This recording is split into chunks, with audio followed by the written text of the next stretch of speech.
नमस्कार। आज का विषय है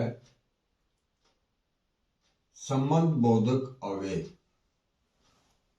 पहली वीडियो में हमने अविकारी शब्दों के अंतर्गत पहला भेद क्रिया विशेषण पढ़ा था, तो आज संबंध बोधक अव्यय पढ़ते हैं। जैसा कि नाम से ही पता चलता है, संबंध बोधक, संबंध का बोध कराने वाले यानी संबंध बताने वाले शब्द। परिभाषा देखें, जो शब्द संज्ञा या सर्वनाम के साथ जुड़कर उनका संबंध वाक्य के अन्य शब्दों से बताते हैं, उन्हें संबंध बोधक अव्यय कहते हैं। अर्थात संज्ञा या सर्वनाम का संबंध वाक्य के अन्य शब्दों से जोड़ने वाले अविकारी शब्दों को संबंध बोधक कहते हैं। उदाहरण देखें कुछ। छत के ऊपर कौवा बैठा है। यहाँ छत ये संज्ञा शब्द है, के ऊपर कौवा बैठा है। कौवा बैठा है वाक्य के साथ जोड़ने के लिए यहाँ के ऊपर शब्द जो है ये लिखा गया है। ये है संबंध बोधक, यानी कि संज्ञा का संबंध वाक्य से जोड़ रहा है। मेरे घर के पीछे बगीचा है। यहाँ मेरे घर ये संज्ञा शब्द है, के पीछे बगीचा है। यहाँ जो के पीछे जो है ये संबंध बोधक अव्यय है। मेरे घर के सामने मंदिर है।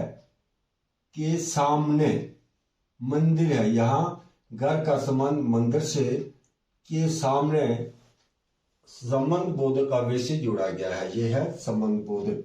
इस जंगल के बीचों बीच नदी बहती है। यहाँ जंगल संज्ञा शब्द है, के बीचों बीच नदी बहती है। इसका संबंध नदी बहती है वाक्य के साथ जोड़ने के लिए बीच में ये आया संबंध बोधक अव्यय है, बीचों बीच।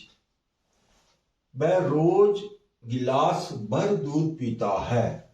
वह रोज, वह यहाँ रोज गिलास भर दूध पीता है। यहाँ गिलास भर जो है, जो भर शब्द जो है ये संबंध बोधक अव्यय है और गिलास का संबंध वाक्य से जोड़ा गया है। पीठ पीछे किसी की निंदा करना अच्छी बात नहीं। पीठ पीछे किसी की निंदा करना अच्छी बात। यहाँ पीठ जो ये संज्ञा शब्द है और पीछे, इस पीछे के द्वारा किसी की निंदा करना अच्छी बात नहीं, इस वाक्य के साथ इस संज्ञा का संबंध जोड़ा गया है। इसलिए यहाँ जो पीछे है ये संबंध बोधक अव्यय है। प्रयोग की दृष्टि से संबंध बोधक दो प्रकार के होते हैं। एक जो संज्ञा की विभक्ति के पीछे आते हैं, जैसे देखें आप यहाँ पे छत के ऊपर कौवा बैठा है। छत के ऊपर जो संज्ञा के साथ के विभक्ति है, इसके साथ आया है ऊपर, के ऊपर। ये संज्ञा की जो विभक्ति है उनके साथ आते हैं। मेरे घर के पीछे, ये के पीछे।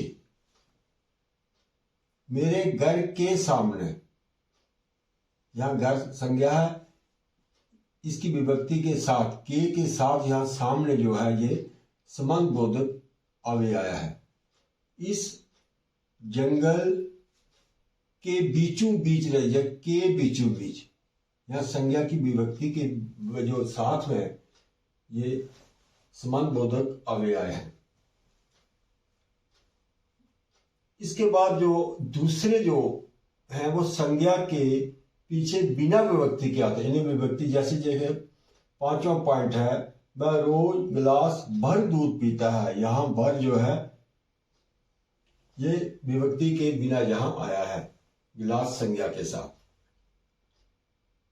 पीठ पीछे किसी की निंदा करना अच्छी बात नहीं। यहां पीठ संज्ञा है, उसके साथ जो पीछे है ये बिना विभक्ति के यहां आया है, ये संबंध बोधक जो अव्यय है। तो इस तरह से ये प्रयोग की दृष्टि से इनके दो प्रकार हैं, ये आप ध्यान रखें। यानी विभक्ति के साथ भी होते हैं और बिना विभक्ति के। तो इसी तरह अर्थ के आधार पर भी संबंध बोधक अव्यय के स्थानवाचक, कालवाचक, दिशावाचक आदि भेद माने गए हैं। ये शिक्षा की दृष्टि से इतने महत्वपूर्ण नहीं है। अब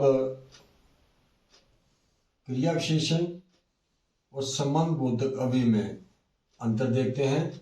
हिंदी के कुछ शब्द जैसे सामने, पहले, भीतर, बाहर, यहाँ आदि ऐसे होते हैं जो क्रिया विशेषण और संबंध बोधक अवयव में इनके दोनों रूपों में प्रयुक्त किए जाते हैं। ध्यान रखें, जब ये शब्द क्रिया की विशेषता बताते हैं तो क्रिया विशेषण कहलाते हैं, और जब ये शब्द संज्ञा या सर्वनाम शब्दों के साथ जुड़कर उनका संबंध वाक्य के अन्य शब्दों से बतलाते हैं तो ये संबंध बोधक अवयव कहलाते हैं। तो कुछ उदाहरणों द्वारा इनको हम समझने का प्रयास करेंगे। जब पहला वाक्य है ये, राकेश सामने रहता है।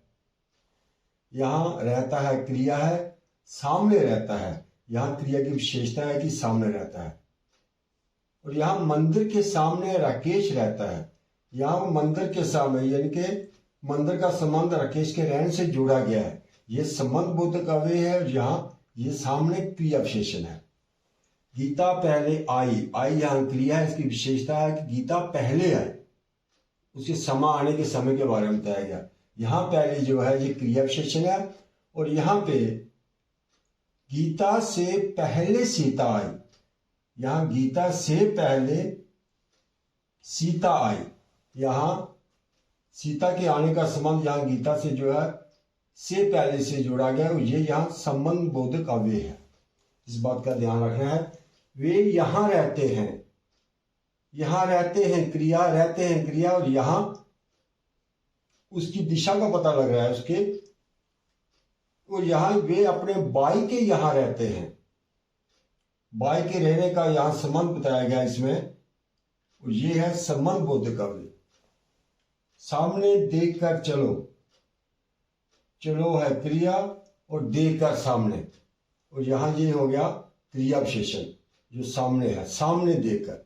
मेरे घर के सामने मंदिर है, यहाँ मेरे घर का जो मंदिर के साथ संबंध है उसके बीच में ये संबंध जोड़ने के लिए है के सामने, और ये हो गया संबंध बोधक अवयव। बाहर जाना मना है,